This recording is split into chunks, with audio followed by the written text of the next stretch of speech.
Hats, holidays and the high life. Meet Princesses Beatrice and Eugenie. They seem more like twins than sisters. Nobody says Beatrice or Eugenie separately. It is Beatrice and Eugenie. They sort of come together in a pair. Nice dress. Thank you. They're the princesses we love to mock. It looked to the public, that they were never doing anything that involved any serious thought. Their parents, Fergie and Andrew, have brought shame and scandal on their daughters. You're an embarrassment, sir. They've done so many things which are almost unbelievably stupid that inevitably the daughters are dragged in. I let the side down. Simple as that. The 9th and 10th in line to the throne have been subject to ridicule in the media. We've had almost as many hats as we've had holidays, and just like our holidays, most of them have been free. Beatrice was widely mocked for her Philip Tracy hat, which was compared from everything from a pretzel to a Lucy. They've been accused of extravagance and privilege. Beatrice famously had about 15 holidays in a year in which she was supposed to be working. And Eugenie definitely got herself a bit of a reputation as a party princess. We've had to learn some lessons the hard way. But how much do we really know about them? A lot of people don't realise that they don't get any money formally from the state. Tonight, using rarely seen footage and in their own words, we reveal the truth about these much maligned princesses. Growing up in the public eye means that every embarrassing, slightly awkward growth spurt or hilarious fashion moment are published around the world. Now happily married and with the birth of a baby boy for Eugenie, we ask whether they've finally managed to free themselves from their parents' controversial shadows. I think there is a lot about the York sisters to be celebrated. Are they pampered princesses? I don't think they are at all. I think they're the reverse.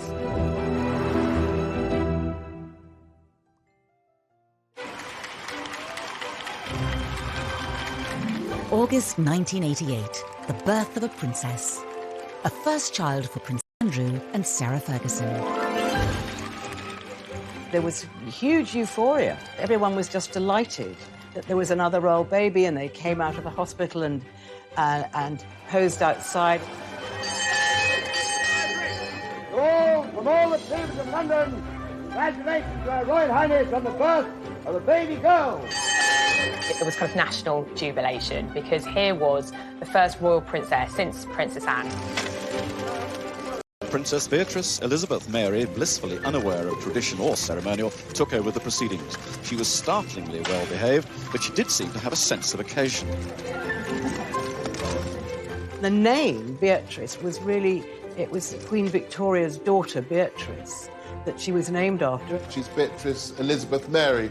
So Beatrice has the names of all English queens since 19... Within 2 years, there was a sister for the young princess. Princess Eugenie arrived 19 months after her sister Beatrice in the March of 1990. The Duchess emerged from the Portland hospital, ready to give the world a first glimpse of a new royal baby. Princess Eugenie was fast asleep, blissfully unaware of her celebrity status. I think everyone was still wishing the Yorks well, and this was an exciting new addition for the family, even if people weren't quite sure how to pronounce Eugenie's name. Prince Andrew's children would be royal highnesses and princesses. Unless he said, look, I don't want them to have titles. Princess Anne had turned down titles for her children, Peter and Zara. But the Duke and Duchess of York thought it only right that their children should have all the privileges of senior royals. They very much wanted them to be princesses and thought that maybe they would certainly end up as working royals. Prince Andrew's insistence that his daughters be treated as senior royals would lead to criticism of the princesses as they grew older.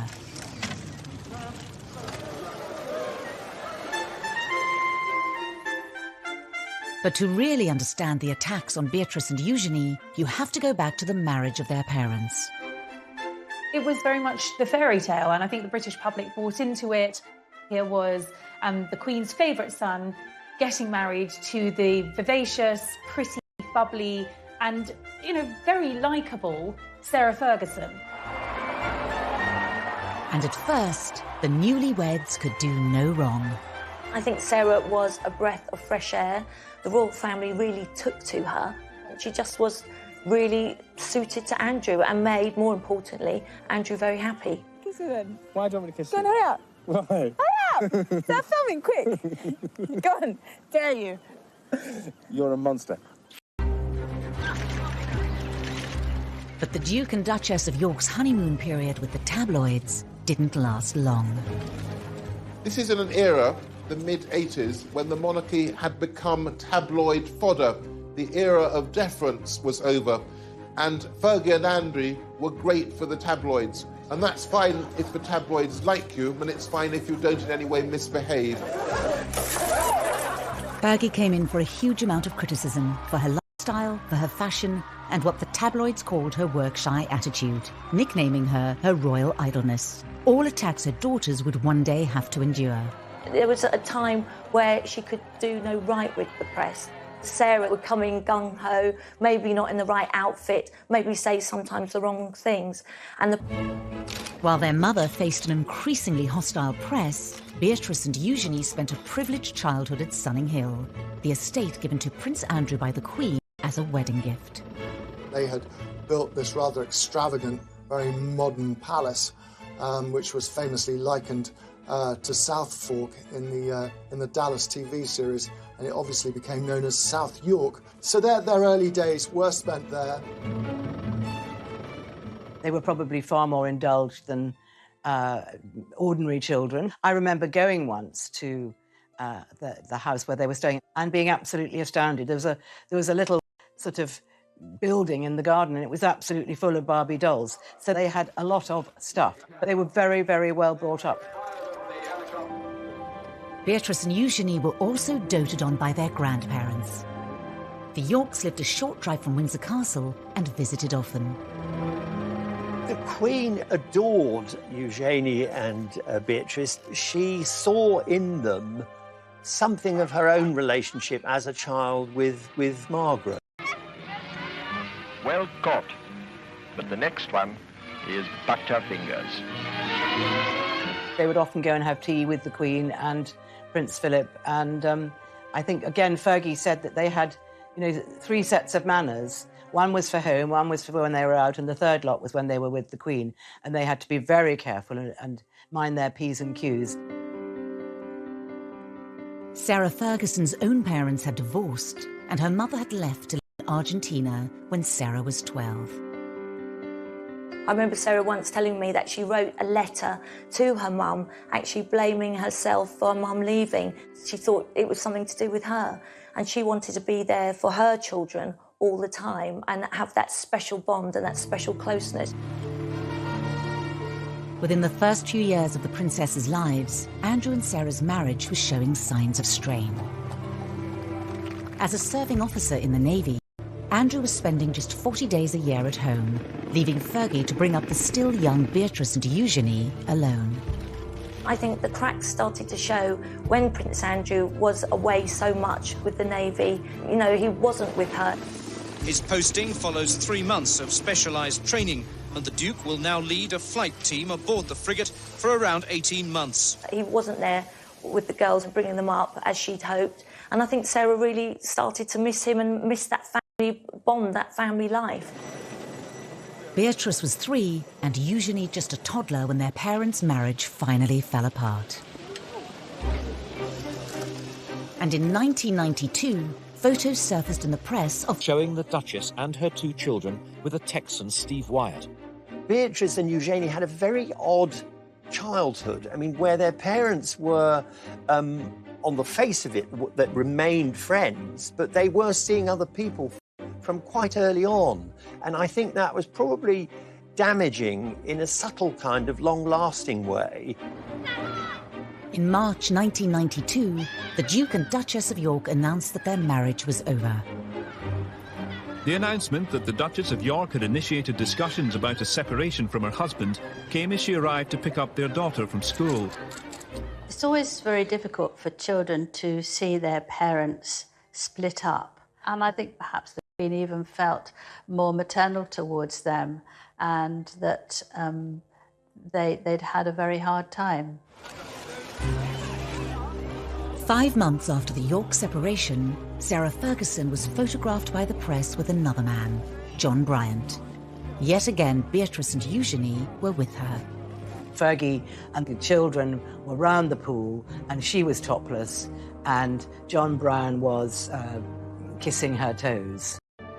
Beatrice and Eugenie are in the background. I mean, they're there. They're sort of parties to what was going on between Brian and their mother.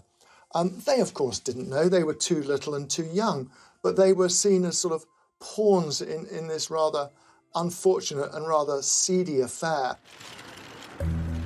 The Daily Mirror's expose had serious consequences for Beatrice and Eugenie's family life. By the time the story broke, the two girls were at Balmoral with their mother and the rest of the royal family. And Andrew was there, and the Queen was there, and Fergie then had to go and apologise to the Queen, and she said she'd never seen the Queen that angry. Beatrice and Eugenie's holiday was cut short as Fergie fled Balmoral, taking the young girls with her. They would have been distracted by the nanny, but they would have known that their mother was very distressed, and they would have taken on her distress. The girls went back down south. I mean, and at this stage, they were no longer living at Sunninghill. Their mother had a rented home not far away. She had a series of rented houses in Surrey and Berkshire that she sort of moved to with alarming regularity, which in itself must have been sort of destabilising for the girls. Fergie was reportedly banished by Prince Philip from family gatherings, making life difficult for the princesses. Christmas at Sandringham is a big family occasion, and suddenly Sarah Ferguson wasn't there. That must be very hard to understand when they were young girls. Why is a farmhouse on the Sandringham estate? The girls obviously spent time with her and slept there, and then on Christmas Day, Andrew would collect them and take them to church, and they'd go back up to Sandringham House for lunch with their grandparents and the rest of the royal family. Meanwhile, Fergie was having her turkey twizzler or whatever she was doing all on her own. Despite the split, Prince Andrew and Sarah Ferguson were determined to do the best they could for their children. Andrew and Sarah obviously had separated, but they were very much kind of co-parenting, very much a united family unit. It was more than just a united front for sports days. I mean, you would expect that for school events. But it went far beyond that. I mean, they were going on holiday together. It meant there was a lot of continuity and reassurance for Beatrice and Eugenie that their parents were still very much part of their lives. Despite their best efforts, Andrew and Sarah's marital problems created major upheaval for Beatrice and Eugenie. But the girls would also face their own personal issues. Beatrice, at the young age of 7, realised something wasn't right. She was finding it very difficult to learn.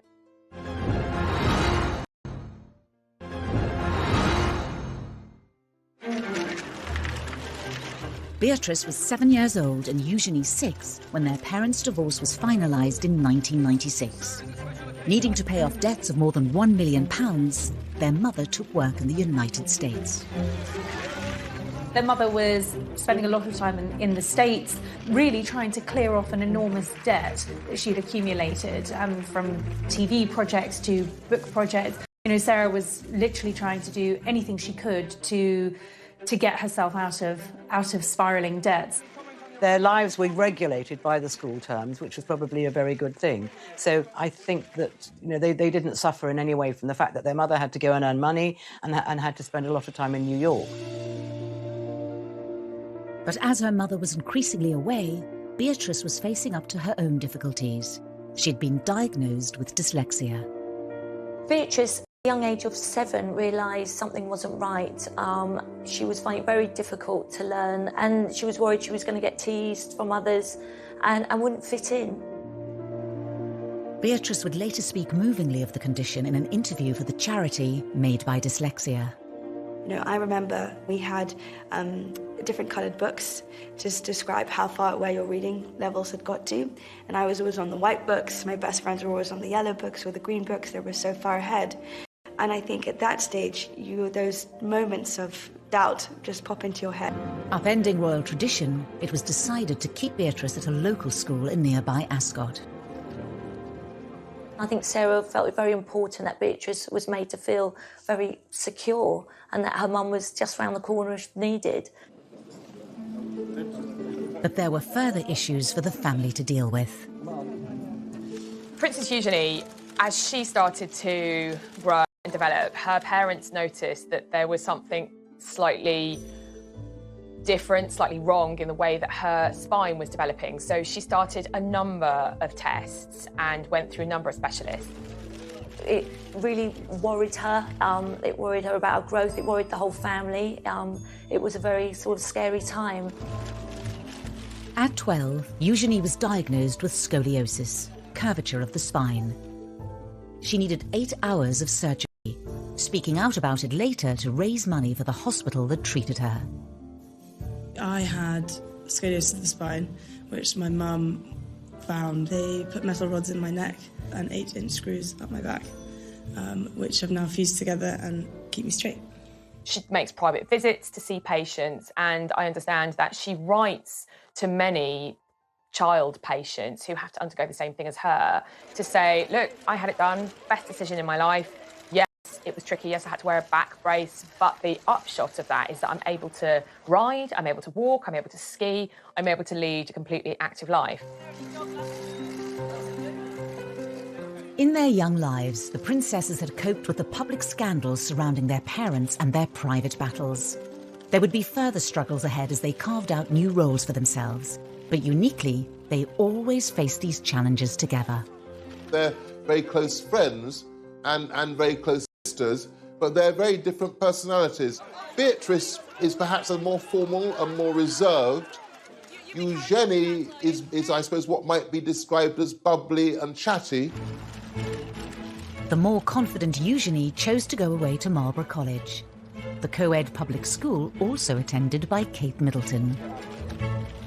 Marlborough is quite progressive boarding school. It's very sporty. It does a lot of art, does a lot of drama. It's not just about the academic achievement of its pupils. And that really suited Eugenie, I think. And she made a core group of friends there with whom she'll be friends for life. Beatrice, who is, I think, the quieter and perhaps shyer of the two girls, went to an all-girls school in Ascot. She delayed her GCSEs for a year because of her dyslexia, and she didn't get the best grades, but she did go on to become head girl. William and Harry. There was a stage when kind of Harry was falling out of nightclubs, and it would normally be Eugenie as his right-hand wingwoman. And they certainly enjoyed themselves, and Eugenie definitely got herself a bit of a reputation as a party princess. Away from the limelight, the public began to see a different side to the princesses, and one that wouldn't go down well. They were mixing with a fast crowd, and it looked to the general public, that they were always having a good time and never doing anything that involved any serious thought. The press was beginning to draw comparisons between Eugenie and Beatrice and their parents. I see myself as a mini mummy, so I kind of have this sort of image that anything you could do, I want to do better. Oh. So I want to... I have to tell you, that's easy. The comparisons were not always favourable. When Eugenie went globetrotting on a gap year to mark the end of her A-levels, the tabloids weren't far behind. The suggestion really was that here was a couple who were living beyond their means, cashing in on their royal connections, and weren't Beatrice and Eugenie going to be just the same? It was almost as if they were tarred with their parents' brush from the outset. Eugenie went to South Africa and on to the Far East. She was sort of flitting from country to country, as most middle-class young people do who take gap years. But of course, she was accompanied by police bodyguards, and that meant we, the taxpayers, were paying for policemen to accompany her to the fleshpots of the world. The taxpayers' share of the bill added to the reported £500,000 already spent on the princess's protection each year.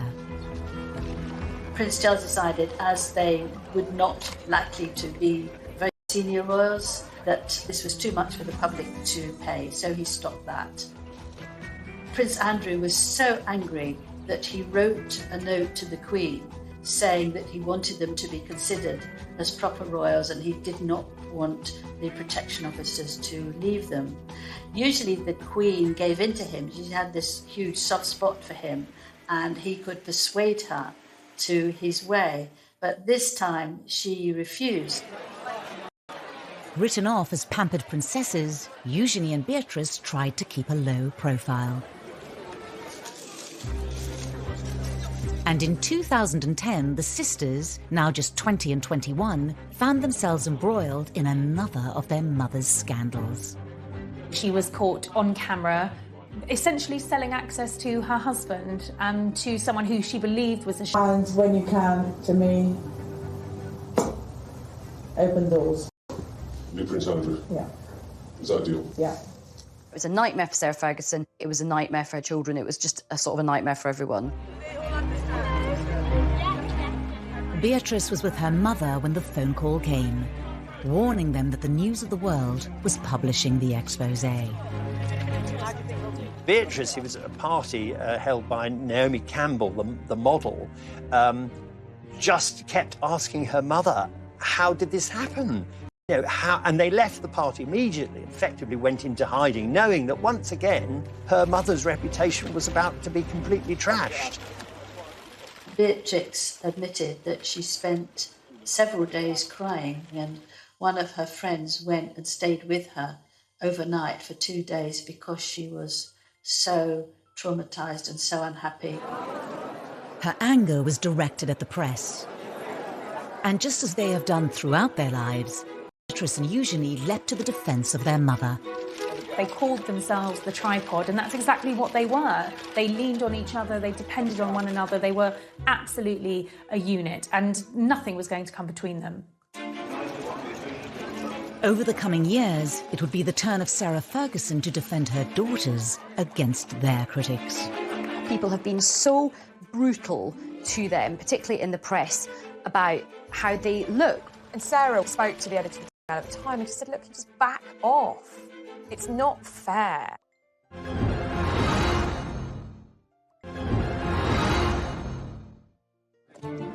Prince Andrew's insistence that his daughters receive royal titles at birth immediately put them under the glare of the world's media.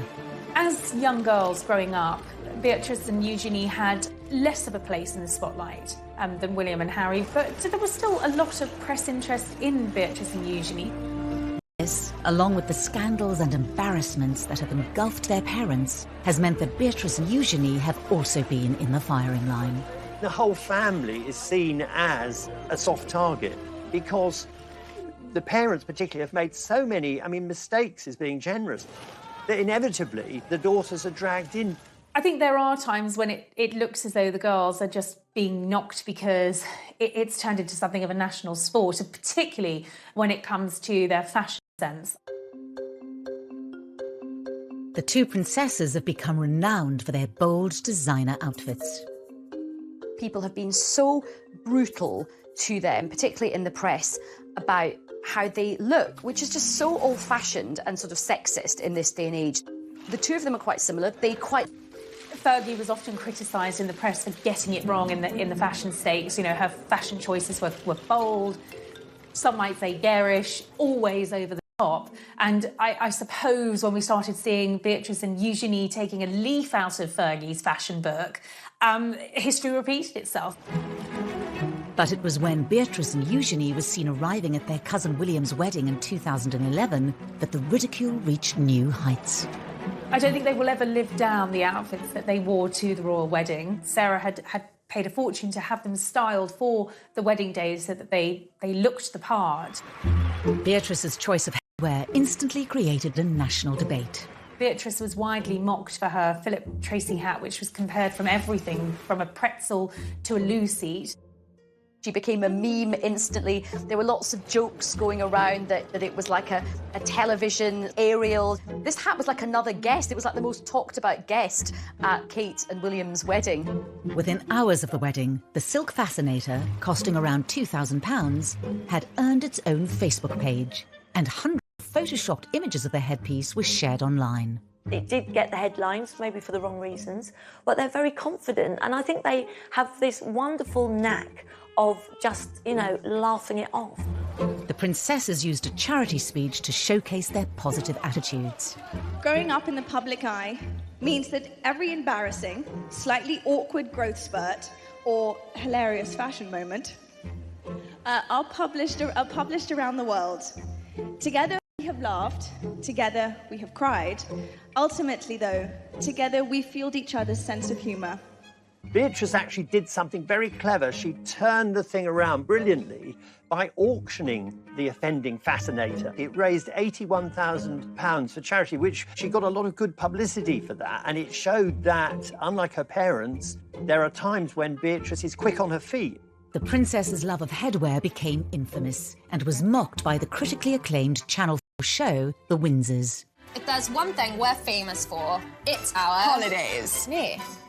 Hats. So basically, this is just like a small selection of some of the incredible fascinators that I've got. So, and these cost like in and around about £1,000, £2,000 each, which is a lot, like if you're poor. They were called the Frumpy Sisters, the Two Ugly Sisters. You know, the press were very cruel, and that must have been incredibly upsetting for them. In 2018, the princesses opened up about how the scrutiny has at times taken its toll, particularly after one royal engagement. They spent an hour or two in Buckingham Palace meeting dozens and dozens of people doing the royal job, and admitted that they were both in tears and trying to comfort each other because they felt they'd been so badly treated. Even Beatrice's weight was criticised when she was just 19, proving once again that life in the spotlight came with serious downsides. Beatrice was pictured on a beach in a bikini, and those pictures were published in all of the newspapers.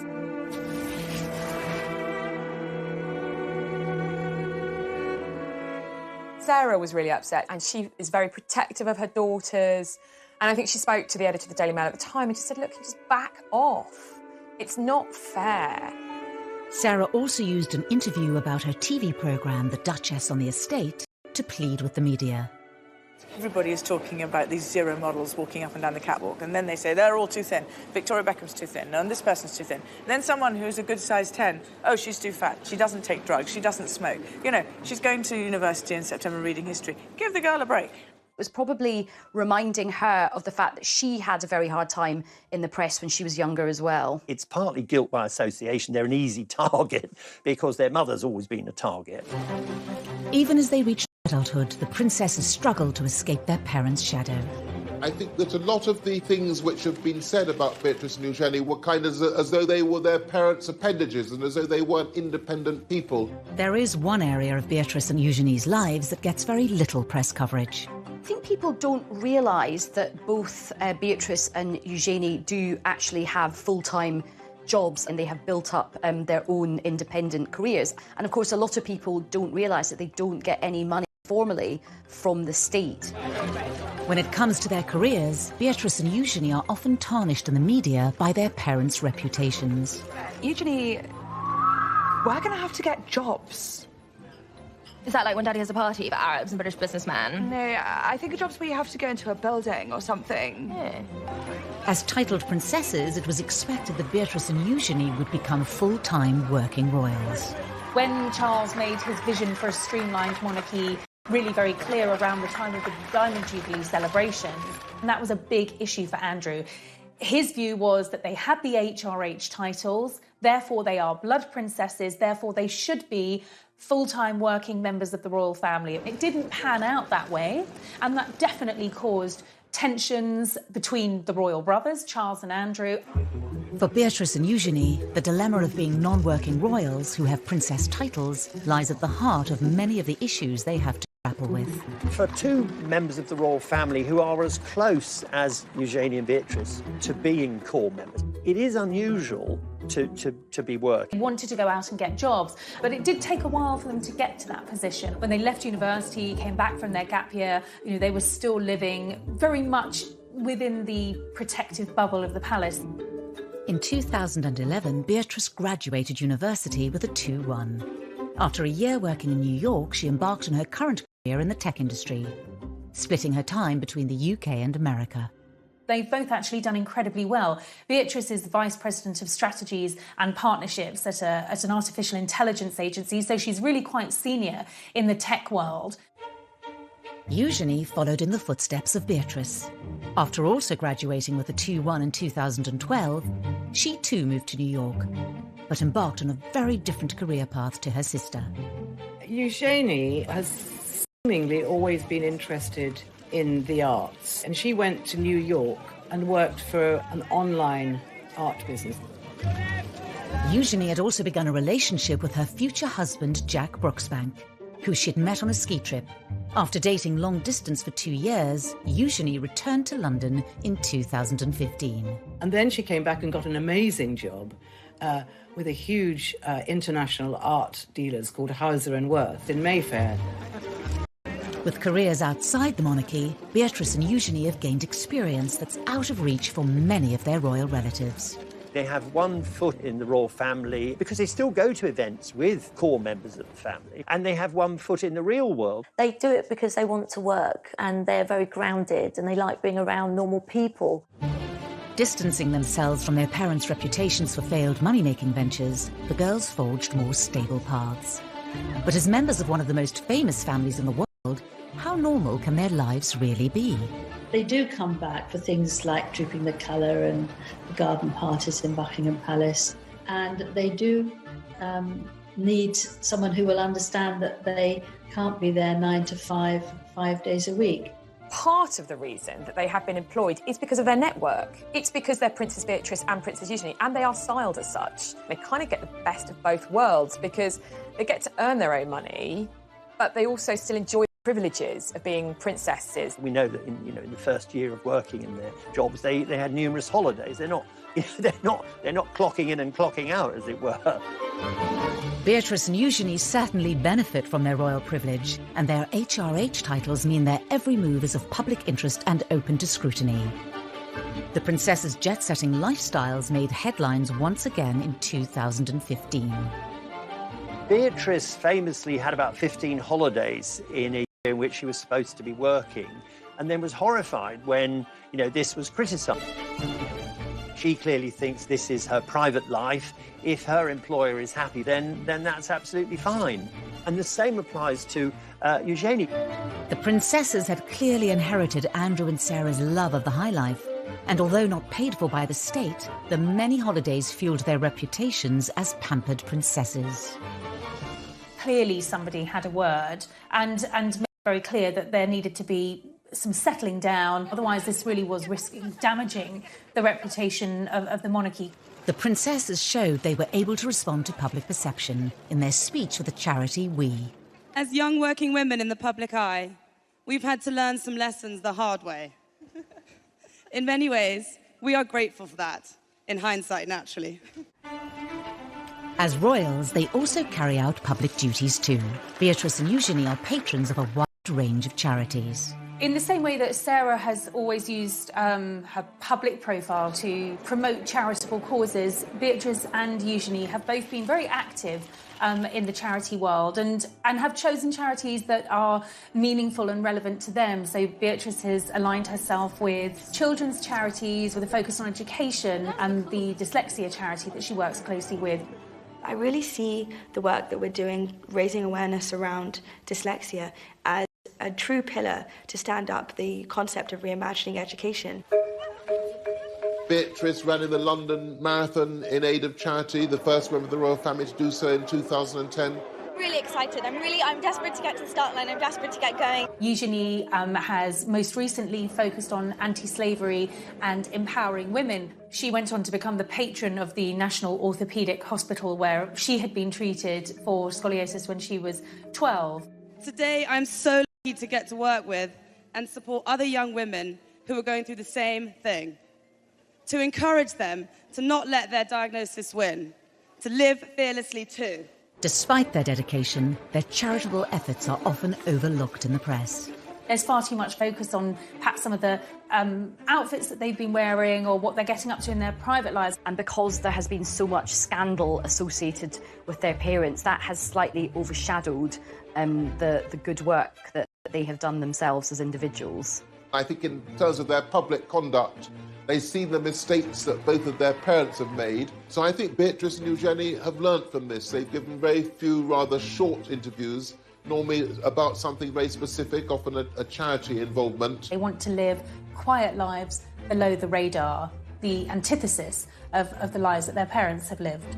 That desire to largely remain out of the public eye is all well and good, but when it comes to royal romances, it was Eugenie trying to compete in glamour with Harry and Meghan's weddings, but this is someone who's ostensibly an ordinary working person.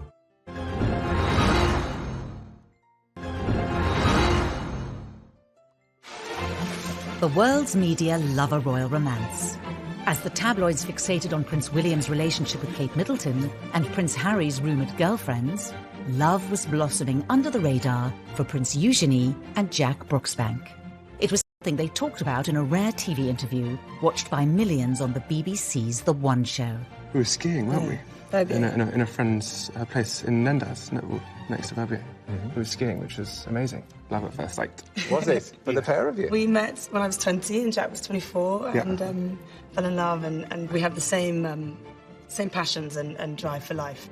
They were introduced through mutual friends. He was 4 years older than her, got into Stowe School, came from a good background. What a lovely couple, great fun. Jack is just very relaxed, very normal. They both like to have a sort of late night, have a few drinks, and it was just an instant chemistry and attraction. Eugenie hadn't had actually a very important long-term relationship up until then. They dated for 7 years before they got married. Although not from an aristocratic background, Jack mixed in the same circles as Eugenie. They've got similar mutual friends. Jack gets on well with Prince Harry, and Sarah absolutely adored Jack, as did Beatrice, and he just seemed to fit in with the family so well. When they met, Jack was working at Mahiki nightclub, where Eugenie enjoyed nights out with Beatrice and her cousin Harry. He works in hospitality, he is a brand ambassador for a tequila company, Casamigo, and he didn't go to university, he actually went straight into the trade of hospitality. And even Jack couldn't escape being mocked in the Windsor's. Hello, Beatrice. Hi, Jack. I'm just off to work. Have a good day, darling. Tequila. Shots. Eugenie and Jack announced their engagement in 2018. To mark the occasion, the couple also did an interview with ITV's long-running daytime show This Morning. How would you describe each other in just 3 words? She's this bright, shining light. I was quite surprised that they did an engagement interview because they do occupy this kind of hinterland between... They're not senior working royals. They are private individuals. So ordinarily, you wouldn't have a engagement interview for a private royal. So the iconography was, this is a royal wedding. And the interview was in Buckingham Palace. But Eugenie's big day had to be put on hold. We could marry Jack, even though they'd been engaged for a long time. There was a certain amount of upset about that, and upset about being told you've got to wait. The British public won't be able to be even remotely enthusiastic about this wedding. As a senior royal, Harry's wedding came first, but Prince Andrew was apparently determined to make sure that his daughter's was no less important.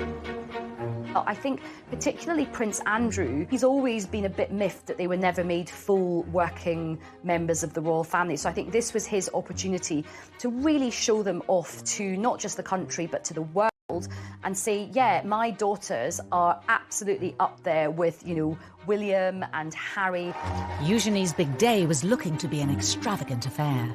Prince Andrew very much wanted to have a big funfair for his daughter. It was very difficult because I feel that a lot of the public didn't want this. They thought it was a waste of taxpayers' money from the security.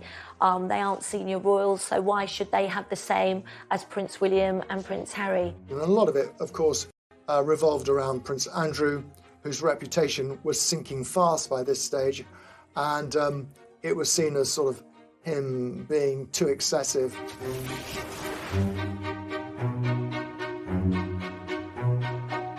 The reception wasn't footed by the taxpayer, but it was thought that all in all that the whole wedding would have cost between about £2 million, £2.5 million, and it was felt that quite a big chunk of that would have been for security. Eugenie already seemed to be an easy target in the press because of her parents' reputations, but the excessive nature of the wedding opened her up to serious scrutiny. She was once again branded the Pampered Princess.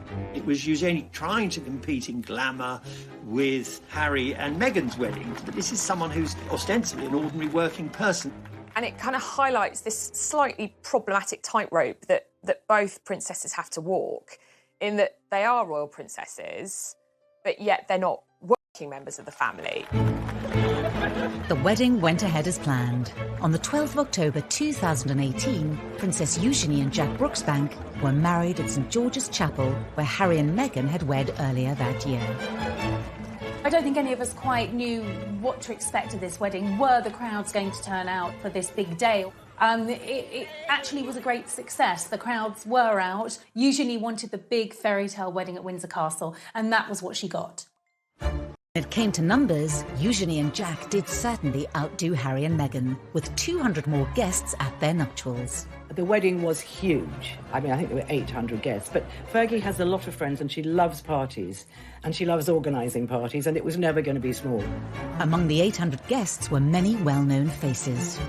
Eugenie has a contacts book, just like her mother's, packed with VIPs, famous people who aren't just famous people, they are her friends. There was Naomi Campbell, Cara and Poppy Delevingne, Demi Moore, Robbie Williams was there. In fact, Robbie Williams' wee girl was one of the Flower Girls.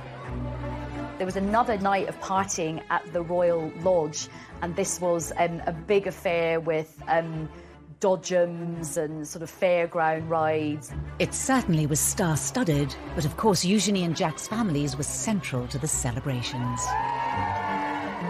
Her father walked her down the aisle. Her sister was her head bridesmaid. She had her nieces and nephews, Princess Charlotte and Prince George, as part of the wedding party. So for all the famous faces in the pews, at the heart of the wedding, it was family, and that's very important to Eugenie.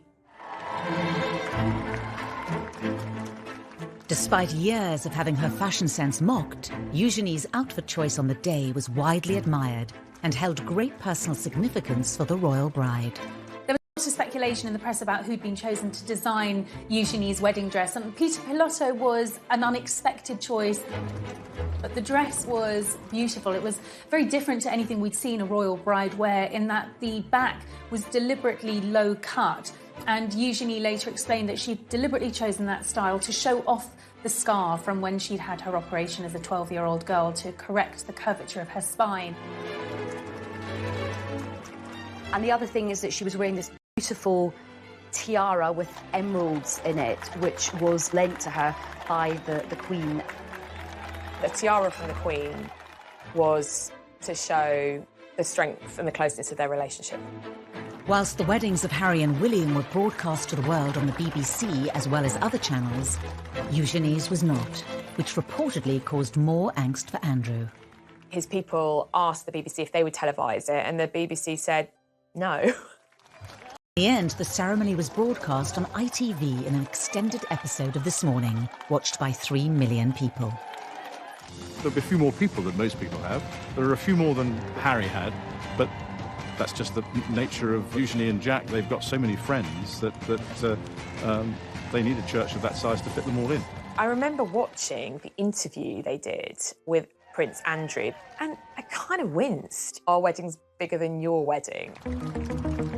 Despite all Andrew and Sarah's efforts to ensure all eyes were on their daughter, attention once again turned back to Harry and Meghan.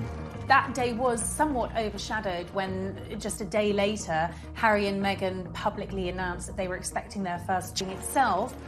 And understandably, that was upsetting for Princess Eugenie. Although Meghan and Eugenie get on perfectly well, they are not good friends. I just don't believe it was a coincidence. But after Eugenie had her fairy tale wedding in the spotlight, Beatrice had no choice but to keep hers out of sight. Suddenly, the entire world is looking at Prince Andrew and their family, and it is one of the biggest scandals. Thank you. Before Eugenie's marriage in October 2018, many had expected that older sister Beatrice would have been the first to walk down the aisle with long-term boyfriend Dave Clark. They were introduced through Prince William. Dave's a very charismatic guy, very popular. Sarah and Andrew adored him from the minute Beatrice brought him home. She's a very conventional young woman, so she wanted to get married. And it became clear, despite pressure from Beatrice, that Dave Clark didn't want to marry her. With no marriage in sight, the relationship came to an end in 2016. I think that for Princess Beatrice, she'd invested 10 years of her life with a man that wasn't going to marry her, so that is a difficult situation for any young girl to be in.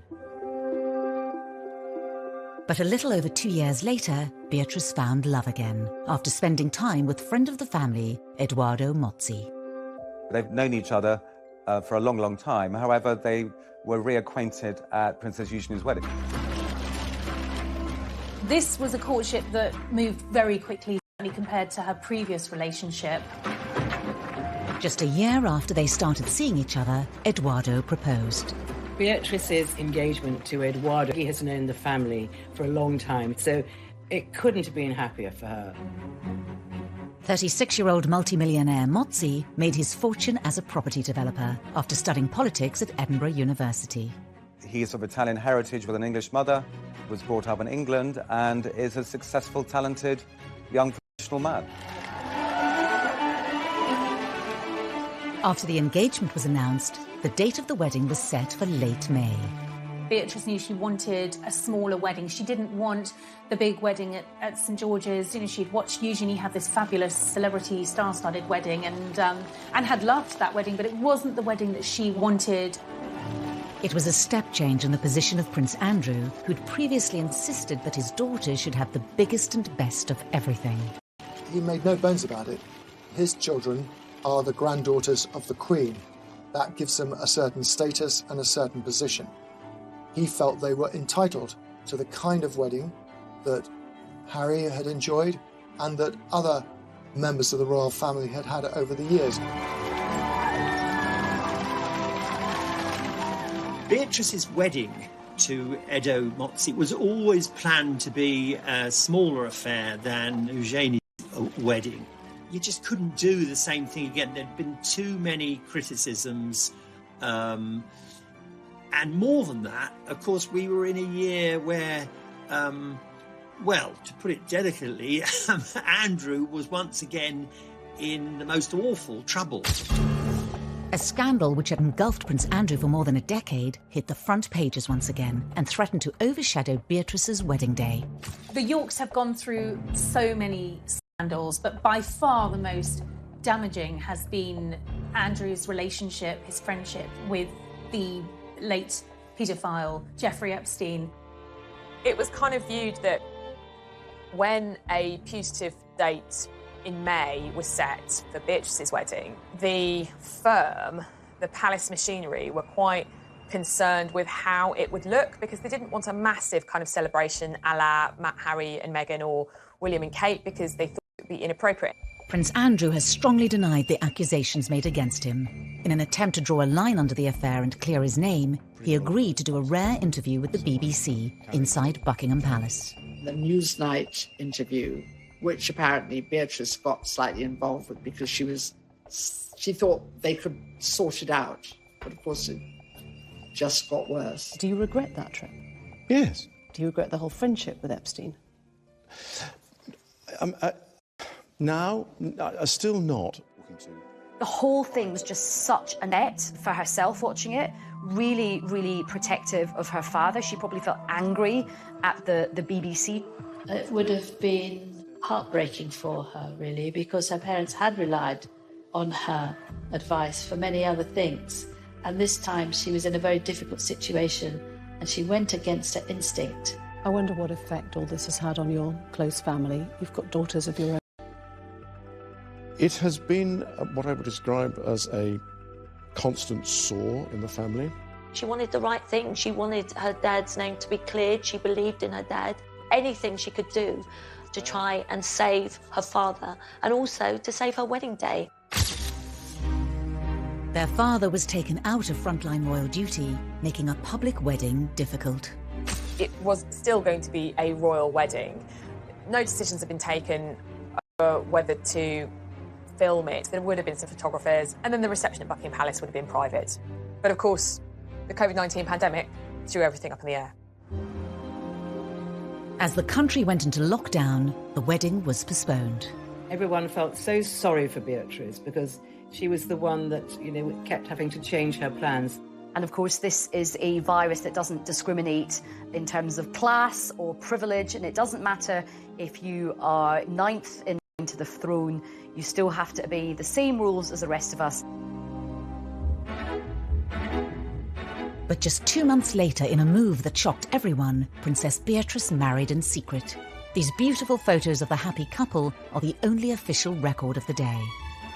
COVID, in a way, lessened the embarrassment of a wedding at which Andrew had to virtually be brought in a sack because he was in such disgrace.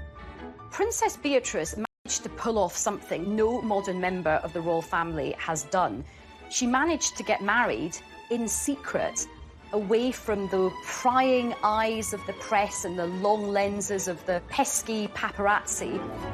It ended up being in actually one of the most beautiful places in England, which is the chapel in the grounds of Royal Lodge, where the Queen worships every Sunday. The Queen was heavily involved in the wedding, even lending Beatrice a modified version of a vintage dress by Norman Hartnell that she herself had worn to a film premiere in 1962. It was just stunning. She looked absolutely beautiful. I think you can see that the Queen really does hold Beatrice very fondly. The Queen also offered her the tiara she'd worn on her own wedding day, in another clear sign of support for her granddaughter. For all the people who criticised her about all her outfits, she really had the last laugh because she looked absolutely bop. Press and the public. It was rather heartening to see the pictures, and I thought this is a very good way of dealing with Andrew's fall from grace, dealing with the pandemic. In a video announcing the winners of a drawing competition for the Forget-Me-Not Hospice, Beatrice talked for the first time in public about the wedding. Do you think this might be my wedding? Because I had a chance to get married this summer and it was so much fun. But I'm not sure I looked as smart as Russell Bear does in his outfit. I think Beatrice and Edo were actually very happy that it happened that way. It was very private, it was all very low-key, which is exactly what Beatrice and Edo wanted. With both princesses happily married, the birth of a new baby for Eugenie heralds a new generation for the House of York. Principally, it means some good news for the House of York. Andrew becomes a grandfather for the very first time at the age of 61. I think he's thrilled, as is Fergie.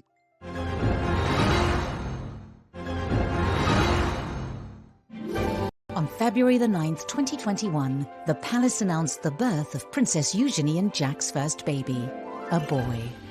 Princess Eugenie and husband Jack Brooksbank announced the arrival of their son. The Queen welcomed her 9th great-grandchild. The birth of a royal baby is always very exciting, and I think that there was just kind of general joy. I was told that Eugenie and Jack didn't know what they were having, so when little August was born, it was a surprise that he was a baby boy. In a break with tradition, Eugenie and Jack chose not to have a photo call on the hospital steps. Instead, they posted a photo of themselves on her Instagram page, holding their new baby boy. Royal babies, when they're first presented for their inaugural photo call, because that's what happens with a royal baby, they're usually swaddled up in a white blanket, something neutral, but Eugenie and Jack chose a blue blanket. Blue for a boy seems entirely appropriate, but it was a slight break with tradition. When it came to choosing names, Eugenie, like her mother, looked to her Victorian ancestors. She actually gave him very royal names.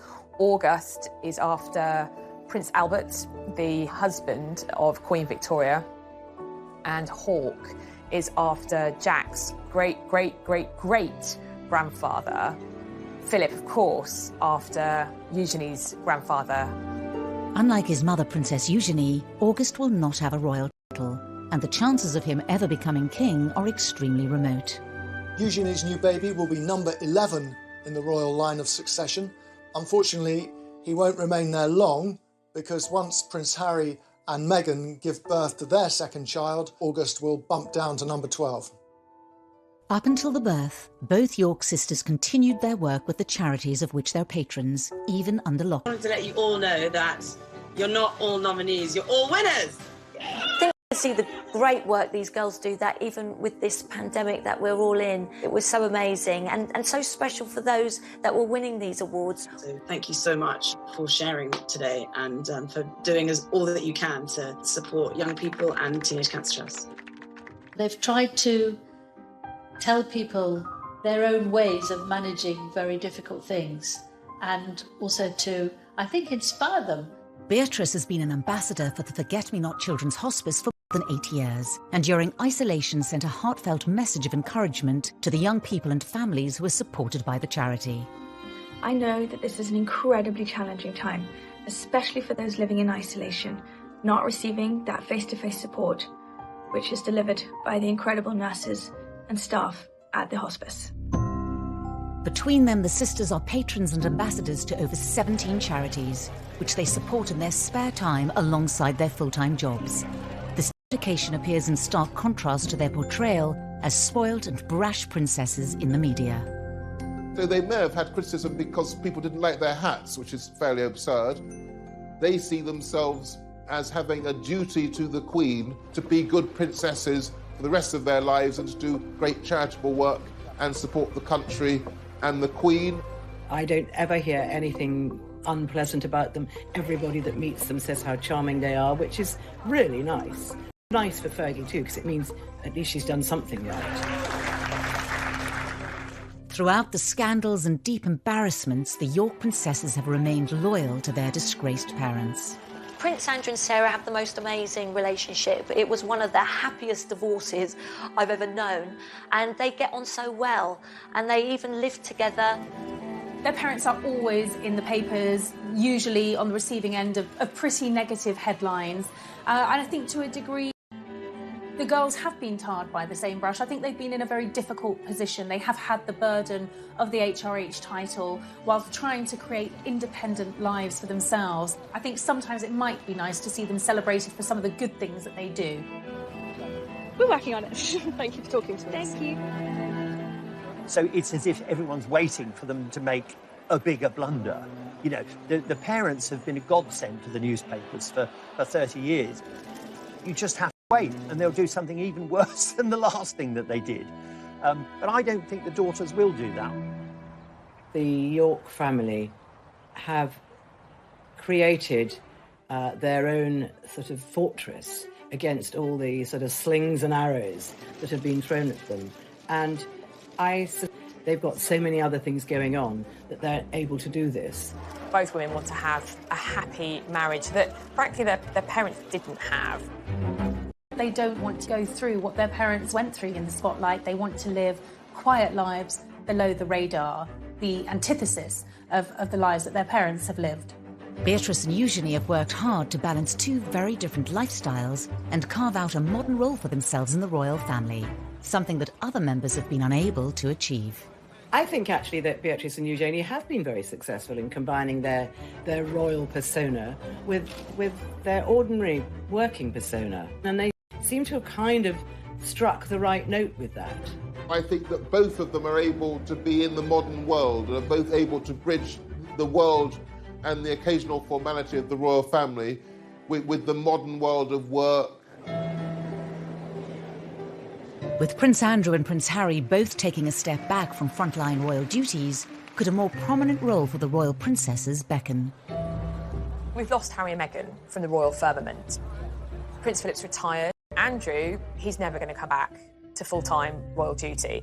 So effectively, you've lost 4 senior members of the family: Philip, Andrew, Meghan and Harry. That does leave a void. So it may be that one or both of these daughters start to play a bigger part. The Duke and Duchess of Cambridge have done a brilliant job, but they can't do everything. Nobody can be everywhere. If Beatrice and Eugenie do step up to fill the royal gap, will they be able to change the way we all see them? Are they pampered princesses? I don't think they are at all. I think they're the reverse. They've had to deal with a lot of criticism. You can certainly detect a softening in the attitude of the newspapers to Beatrice and Eugenie. Even the most hard-bitten hack doesn't feel any longer that 2 daughters who haven't really done anything wrong should be pilloried. The girls have definitely won over the public. I think that the public are definitely looking at them with different eyes. The road has sometimes been a bumpy one, but They are married, they are really free, I think, from their parents now in a way that they haven't really been up until now. They are financially independent, they are living their own lives. And I think there is a lot about the York sisters to be celebrated.